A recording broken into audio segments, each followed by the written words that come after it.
তাহলে খুব মন দিয়ে শুনবেন এই দুটো কথা।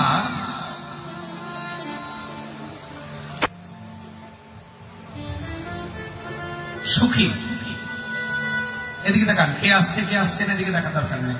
সুখী, আপনার কাছে মনে হচ্ছে আমার ছেলেটা ভালো ব্যবসা বা চাকরি পেলে সুখী হয়ে যাব, মেয়েটার ভালো জামাই পেলে আমি সুখী। কিন্তু ওগুলো যখন দেওয়া হয়ে গেল তখন মেয়ের জামাইয়ের যন্ত্রণা, ছেলের বৌমার যন্ত্রণা, তার মানে যন্ত্রণা জীবনে শেষ হয় কি?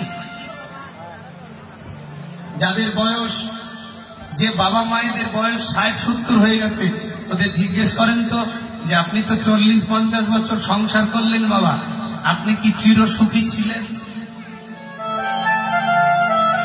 আজও আছেন? ও মায়েরা, অনেকে জানে না যে আসলে সংসারটা সুখের জায়গা নয়, আবার সুখের জায়গা যদি কৌশল জানে। অর্জুন বললেন আমি যুদ্ধ করতে পারবো না, আমি যুদ্ধে জিতবো কি করে? আমরা মাত্র 5 ভাই, ওদিকে অশ্বত্থামা, দ্রোণাচার্য, ওদিকে বড় বড় যোদ্ধা, ওদিকে ভীষ্মদেব, ওরা 100 ভাই, আমরা 5 ভাই দিয়ে কি করব? কৃষ্ণ বললেন সংখ্যা দিয়ে যুদ্ধে জিতা যায় না, কৌশল জেনে নাও, কৌশলে যুদ্ধে জিততে পারবে।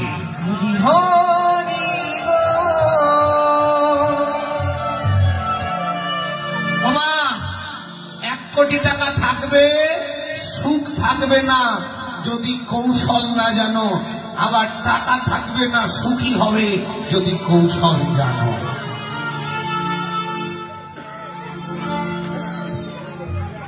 আচ্ছা না এরকম? এই যে আপনাদের বগুড়া জেলায় এই মাতলা বনানী ফুনি মেম্বার নাম একজন মেম্বার ছিল, আপনারা ছিলেন কিনা জানেন? ক্যান্সার হয়েছিল, তো আমাকে একবার বলেছিল, নরোত্তম দা, আমাকে যদি কোনো ডাক্তার বলে যে আমি একদিকে টাকা আর একদিকে আমাকে ওজন করিয়ে টাকা নেবে, আমি সে টাকা দিতে পারবো যদি কেউ আমায় ভালো করতে পারে। ও মায়েরা,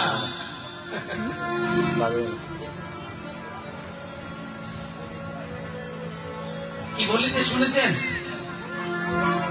ঢাকা নারায়ণগঞ্জে আমার এক দিদির স্বামী 18 বছর পরে থেকে মরল।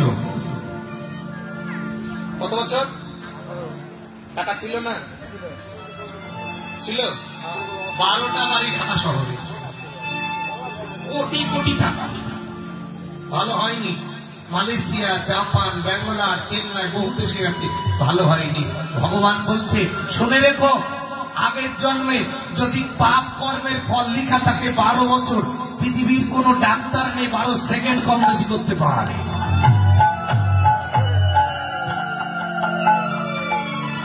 পৃথিবীর কোন ডাক্তার নেই 12 সেকেন্ড কমাতে পারে। এটা কমবে না। আগের জন্মের প্রারব্ধ কর্মের ফল, এ জন্মে টাকা, এ জন্মে ধন ঐশ্বর্য, এ জন্মে পজিশন, এ জন্মে চাকরি, এ জন্মে জমি, কোন কিছুর দ্বারা কমবে? ও মায়েরা দিদা, যদি টাকা দিয়ে, ধন ঐশ্বর্য দিয়ে আগের জন্মের কপালের লিখন চেঞ্জ করে ফেলতে পারত, তাহলে পৃথিবীর ধনী মানুষের মেয়েগুলোর কপাল খারাপ হতো?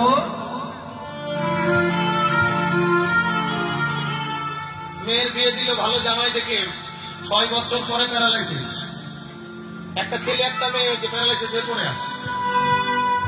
ওর মেয়ের বাবা কি জানতো আমার মেয়ের কপালে এই লেখা আছে? ছেলে চাকরি পেল, আমেরিকা থেকে ডাক্তারি পড়াশোনা করলো ছেলে। ডাক্তার হওয়ার 1 বছর পর ওই ডাক্তারেরই ক্যান্সার হয়ে, ওর বাবা সেদিন গল্প করছিল ঢাকায়, বলছে আমার ওই ছেলেকে পড়াশোনা করিয়েছি, প্রায় 50 লক্ষ টাকা খরচ করেছি। 1 বছর পর ছেলে এমবিবিএস হয়ে দেশে ফিরে চাকরি করে 1 বছর পর ক্যান্সার হয়ে মারা গেল।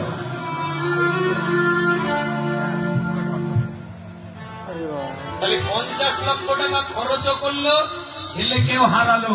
ওই বাবা কি জানতো? বাবা স্বপ্ন দেখেছিল আমার ছেলে আমেরিকায় পড়লে আমার সুখ আসবে, আমি ডাক্তার বানাবো ছেলেকে। কিন্তু একবারও ভাবিনি যে আমার ছেলের যদি আগের জন্মের প্রারব্ধ কর্ম কিছু খারাপ থাকে, আমি তাকে সুখী বানাতে পারবো।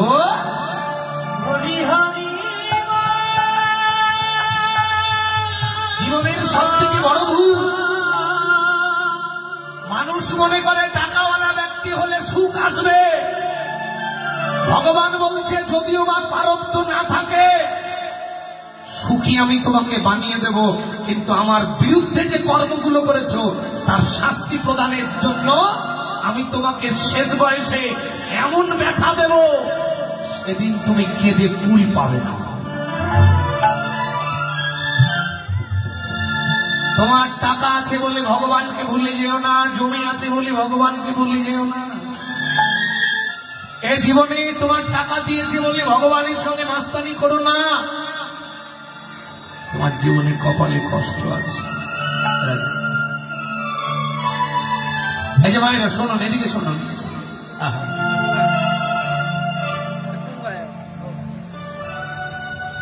এক এলাকায় কীর্তন করতে গেছে, আমার দিকে তাকান, খুব মন দিয়ে শুনবেন বাবা, এই কথাগুলো দরকার সংসারিত। সুখটাকে আগে বুঝে নিন, সুখ কিসে পাবে। এটা যদি না বুঝেন তাহলে খালি হাই ফাই করে মরাই হবে, কাম হবে না।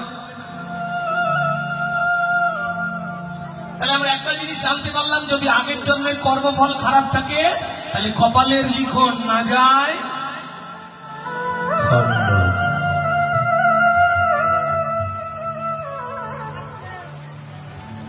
এক বাবা বাসের ড্রাইভারি করে ছেলেকে মাস্টার বানানোর স্বপ্ন দেখলো।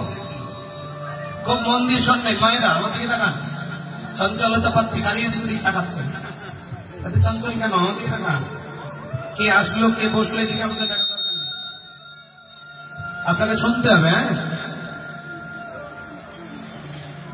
বাবা স্বপ্ন দেখলো ড্রাইভারি করে ছেলের ব্রেন যেহেতু ভালো, তাহলে মাস্টার বানিয়ে দিল। বাবা ছেলেকে মাস্টার বানাতে গেল। জানেন, ছেলে পড়াশোনাও ভালো ছিল, বাবার ইনকামও ভালো ছিল। ড্রাইভারি করে, বাসের ড্রাইভারি করে ছেলেকে মাস্টার বানাতে লাগলো, কিন্তু একটা অনিয়ম করে বানালো। কি বলে? একাদশীর দিনেও খাসির মাংস খাওয়াতো ছেলেকে।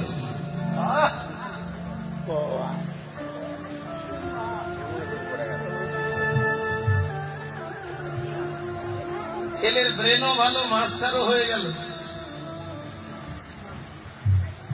এক প্রাইমারি স্কুলের হেড শিক্ষক হলো, কিন্তু একাদশীর দিনে যে খাসির মাংস খাইয়ে ছেলেকে মাস্টার বানালো, তার প্রায়শ্চিত্ত করবে না বাবা?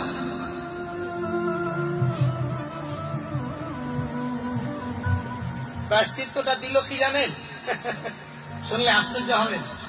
একটাই ছেলে, ছেলেকে মাস্টার বানানোর জন্য আর ছেলে পেলে নেয়নি। একটাই মাত্র ছেলে, তাকে মাস্টার বানিয়ে দিল, কিন্তু যে একাদশীর দিনে খাসির মাংস খাইয়েছে ছেলেকে, মাস্টার হবে? এ পাপের প্রায়শ্চিত্ত করতে হবে তো নাকি? ছেলের বিয়ে দেওয়ার পর ছেলের ঘরের বৌমা এমন মেয়ে জুটল তাদের কপালে, শ্বশুর শাশুড়িকে ধরে ধরে মারে। খাসির মাংস খাইয়েছিস যে, একাদশী দিনে মাস্তানি করেছিস।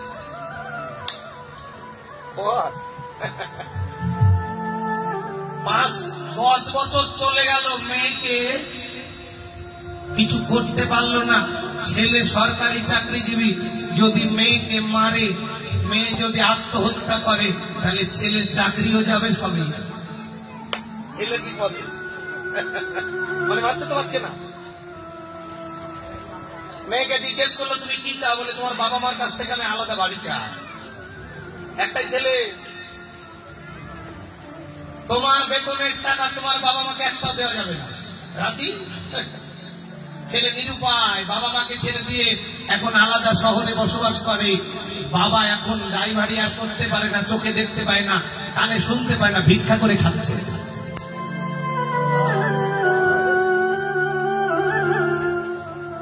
তাহলে বাবার স্বপ্ন ছিল কি সুখী হবে। ভগবান বলছে